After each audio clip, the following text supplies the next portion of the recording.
Dears, നമ്മുടെ open പേപ്പറിൻ്റെ രണ്ടാമത്തെ മോഡ്യൂളാണ് അടുത്തതായിട്ട് പറയുന്നത്. ഫസ്റ്റ് മോഡ്യൂളിൽ എല്ലാവർക്കും മനസ്സിലായിട്ടുണ്ടാകുമെന്ന് കരുതുന്നു.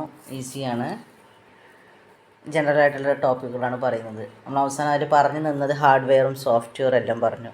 അതിൽ സോഫ്റ്റ്വെയർ പഠിച്ചപ്പോൾ നമ്മൾ രണ്ട് സോഫ്റ്റ്വെയർസ് പഠിച്ചു. സിസ്റ്റം സോഫ്റ്റ്വെയറും ആപ്ലിക്കേഷൻ സോഫ്റ്റ്വെയർ. അത് ആപ്ലിക്കേഷൻ സോഫ്റ്റ്വെയറിൻ്റെ എക്സാമ്പിൾ പറഞ്ഞതായിരുന്നു വേർഡ്, എക്സൽ, പവർ പോയിൻറ്റ്. ഈ മൂന്നെണ്ണം തന്നെയാണ് ഇനി വരുന്ന മോഡ്യൂളുകൾ നമുക്ക് പഠിക്കാനുള്ളത്. അപ്പോൾ സെക്കൻഡ് മോഡ്യൂൾ എന്ന് പറയുന്നത് വേർഡാണ്. MS വേർഡാണ് നമുക്ക് പഠിക്കാനുള്ളത്. അപ്പോൾ ഫസ്റ്റിൽ പറയുന്നത് ഇൻട്രൊഡക്ഷൻ ടു ഓഫീസ് ഓട്ടോമേഷൻ എന്താണെന്നുള്ളത്. എന്താണ് ഈ ഓഫീസ് ഓട്ടോമേഷൻ എന്ന് പറഞ്ഞാൽ?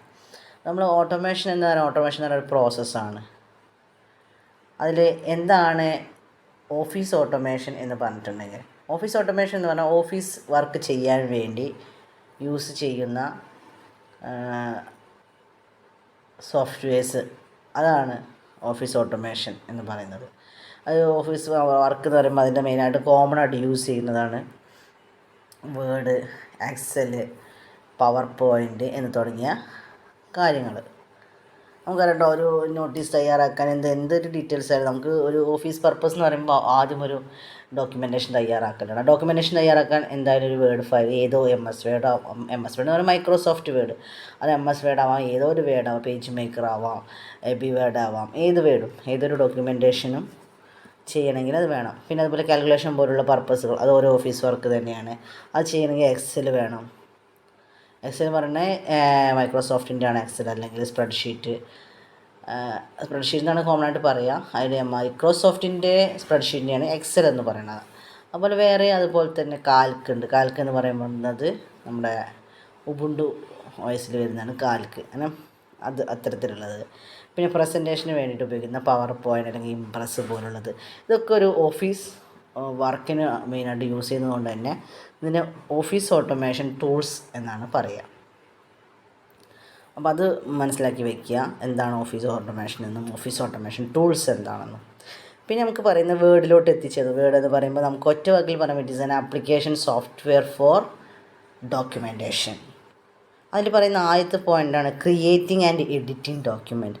ഒരു ഡോക്യുമെൻറ്റ് എങ്ങനെ ക്രിയേറ്റ് ചെയ്യാം, എങ്ങനെ എഡിറ്റ് ചെയ്യാം. ക്രിയേറ്റ് ചെയ്യുക എന്ന് പറയുമ്പോൾ നിങ്ങളുടെ മനസ്സിലൊരു വേർഡ് ഫയൽ വേണം. നമ്മളൊരു വേർഡ് ഓപ്പൺ ആക്കി കഴിഞ്ഞാൽ ബ്ലാങ്ക് ആയിട്ടൊരു പേജാണ് വരിക. അതിൽ നമ്മൾ മുകളിലൊരു ഫയൽ ഓപ്ഷൻ ഉണ്ടാകും. ഫയലിൽ ക്ലിക്ക് ചെയ്ത് ന്യൂ എടുത്ത് കഴിഞ്ഞിട്ടുണ്ടെങ്കിൽ പുതിയത് ബ്ലാങ്ക് ഡോക്യുമെൻറ്റ് വരും. അതിൽ ടൈപ്പ് ചെയ്യാം. പിന്നെ വരുന്നത് എഡിറ്റിംഗ് ആണ്. എഡിറ്റിംഗ് എന്ന് പറയുമ്പോൾ നമുക്ക് ഓൾറെഡി ഉള്ളൊരു ഫയൽ എടുത്തിട്ട് എഡിറ്റ് ചെയ്യാം. നമ്മൾ ചെയ്യുന്ന ഡോക്യുമെൻറ്റിനെ എഡിറ്റ് ചെയ്യാം. കഴ്സർ വെച്ചിട്ട് ആവശ്യാനുസരണം ഒഴിവാക്കുകയും ആഡ് ചെയ്യുകയും ഒക്കെ ചെയ്യാം. അല്ലാതെ ചെയ്യാൻ ഓൾറെഡി ഉള്ള ഫയലാണെന്നുണ്ടെങ്കിൽ ഫയലിൽ പോവുക, ഓപ്പൺ എന്നുള്ള ബട്ടൺ ക്ലിക്ക് ചെയ്താൽ ഓൾറെഡി ഉള്ള ഫയലിൽ കാണാൻ കഴിയും.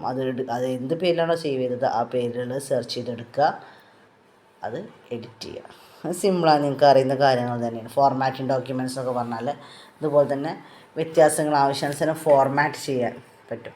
കാരണം ഈ ക്രിയേറ്റിംഗ് ആൻഡ് എഡിറ്റിംഗ് ഡോക്യുമെൻറ്റ് പറയുമ്പോൾ അതിൻ്റെ കൂടെ ഒന്ന് പറയേണ്ട ഒരു കാര്യമാണ്, നമുക്ക് സേവ് ചെയ്യൽ എങ്ങനെയാണ്, ഓപ്പൺ ചെയ്യൽ എങ്ങനെയാണ് എന്നുള്ള കാര്യങ്ങളെല്ലാം കൂടി അതിൽ പറഞ്ഞേ പറ്റുള്ളൂ. കാരണം അതറിയാതെ ഒരിക്കലും നമുക്ക് ചെയ്യാൻ കഴിയില്ല. ഒരു മുകളിൽ ഒരു വേർഡിൽ മുകൾ ഭാഗത്തായിട്ട് കാണുന്ന എല്ലാം, അപ്പോൾ ഞാൻ ഇതിൽ സ്ക്രീനൊന്നും കാണിക്കുന്നില്ല. ഓൾറെഡി നിങ്ങൾക്ക് വീഡിയോസിലെല്ലാം തന്നെ ഓരോ സ്ക്രീനും കാണിച്ചു തന്നിട്ടുള്ളതാണ്. അങ്ങനെ സ്ക്രീനൊക്കെ കാണിച്ചു വരുമ്പോൾ വീഡിയോസിൻ്റെ ലെങ്ത്ത് ഒരുപാട് കൂടും. അതുകൊണ്ടാണ് ജസ്റ്റ് പറയണം. അപ്പോൾ നിങ്ങളുടെ മനസ്സിലെപ്പോഴും ഒരു വേർഡ് ഫയൽ വേണം.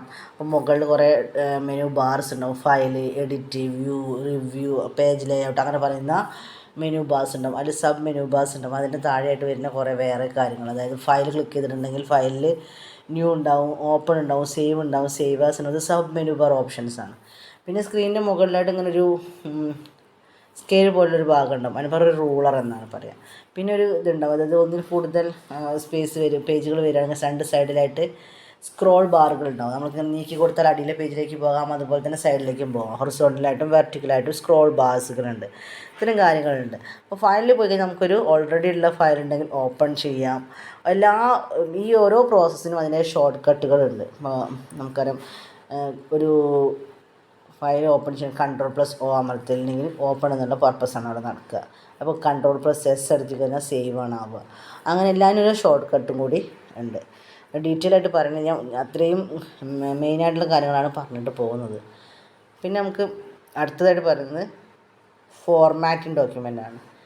അപ്പോൾ ഫോർമാറ്റിംഗ് ഡോക്യുമെൻ്റ് എന്ന് പറയുമ്പോൾ നമുക്ക് അതിൽ ഫോണ്ട് സൈസ്, ഫോണ്ട് സ്റ്റൈല്, പിന്നെ അതുപോലെ ഫോണ്ട് പറയുമ്പോൾ നമുക്കറിയാം ഒരു ടെക്സ്റ്റ് ടൈപ്പ് ചെയ്തിട്ടുണ്ടെങ്കിൽ പല രൂപത്തിലേക്ക് നമുക്ക് ആക്കാൻ പറ്റും.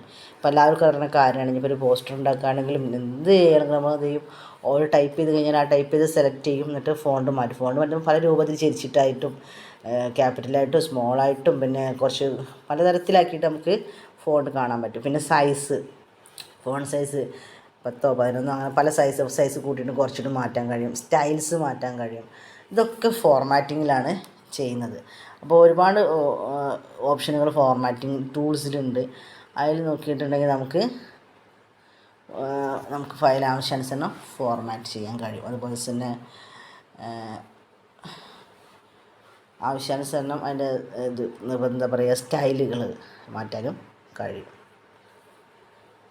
പിന്നെ അടുത്ത് പറഞ്ഞ ഓട്ടോ ടെക്സ്റ്റും ഓട്ടോ കറക്റ്റും എന്ന് പറഞ്ഞാൽ നമുക്ക് ഓൾറെഡി MS വേർഡിൽ ടൈപ്പ് ചെയ്യുമ്പോൾ ഓൾറെഡി ഓട്ടോ ടെക്സ്റ്റ് ഇങ്ങനെ വരും. അതായത് ഇൻസേർട്ട് പോയിട്ട് ക്വിക്ക് പാർട്സ് എന്നുള്ള ഓപ്ഷന് ഓട്ടോ ടെക്സ്റ്റ് കൊടുത്തിട്ടുണ്ടെങ്കിൽ നമ്മളിങ്ങനെ ടൈപ്പ് ചെയ്യുമ്പോൾ തന്നെ ബാക്കി ഇങ്ങനെ വരും. ഇതാണോ അതായത് അതിനോട് ബന്ധപ്പെട്ട അടിച്ച് കഴിഞ്ഞിട്ടുണ്ടെങ്കിൽ ഓൾറെഡി ഈസ് വരും. അതുപോലെ തന്നെ വെച്ച് കണ്ട് തുടങ്ങുന്ന വേറെ എന്തെങ്കിലും ആക്കേണ്ടി വരും. അപ്പോൾ നമുക്കത് ഓൾറെഡി സെലക്ട് ചെയ്യാൻ കഴിയും. ഒരു ഫുള്ളായിട്ട് അടിക്കേണ്ടി വരില്ല.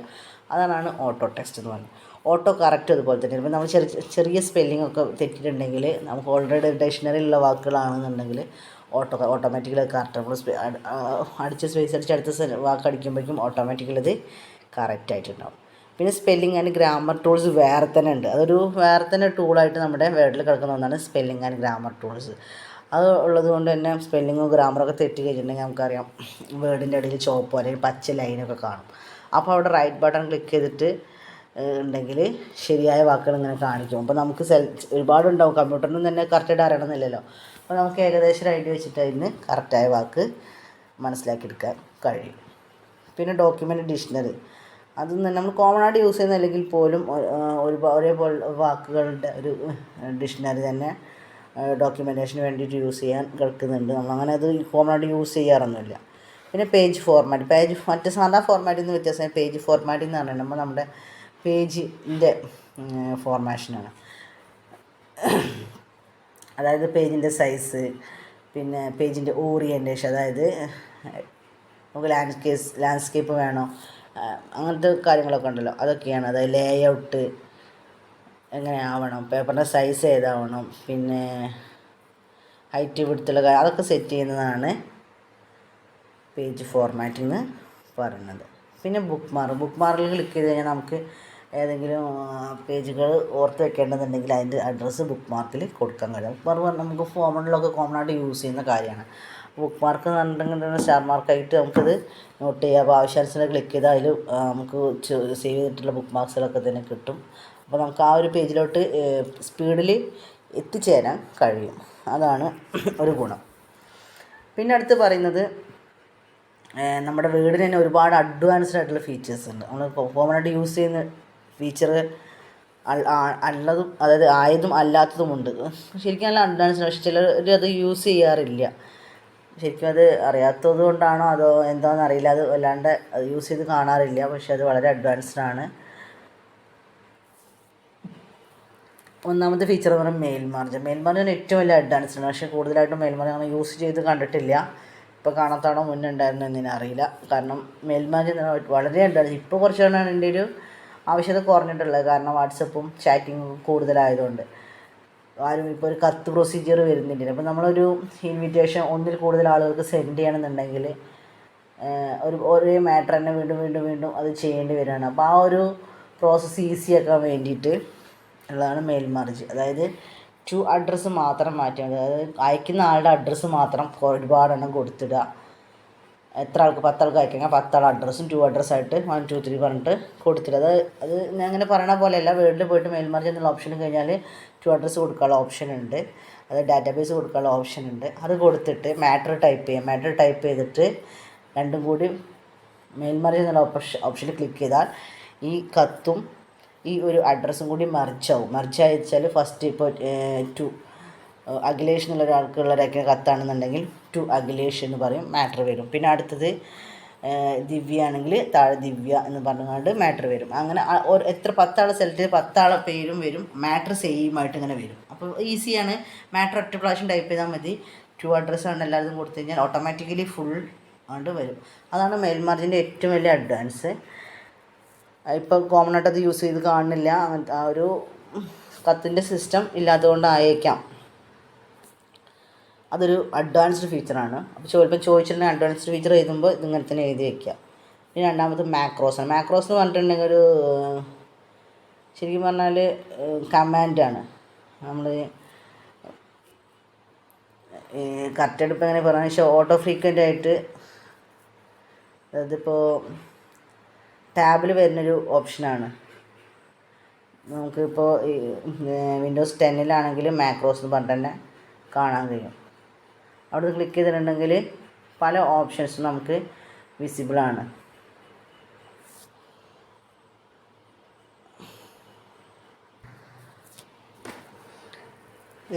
മാക്രോസിൽ മെയിനായിട്ട് പറയുന്നത് വെച്ചാൽ റിപ്പീറ്റഡ് ആക്ഷൻ, അതായത് മൗസിൻ്റെയും കീബോർഡിൻ്റെ റിപ്പീറ്റ് ആക്ഷൻ, ഒരേ ആക്ഷൻ റിപ്പീറ്റ് ചെയ്യുന്നത് റെഡ്യൂസ് ചെയ്യാനുള്ളതാണ് മാക്രോസ്. അപ്പോൾ അത് മാക്രോസ് ക്ലിക്ക് ചെയ്ത സെയിം ആക്ഷനാണ്, അത് ചെയ്യുന്ന പ്രോസസ്സ് സെയിം ആണെങ്കിൽ മാക്രോസ് ക്ലിക്ക് ചെയ്താൽ മതി. പിന്നെ അത് മാക്രോസ് തന്നെ അത് ചെയ്തോളും. അതാണ് മാക്രോസിൻ്റെ ഒരു ഫീച്ചർ എന്ന് പറയുന്നത്.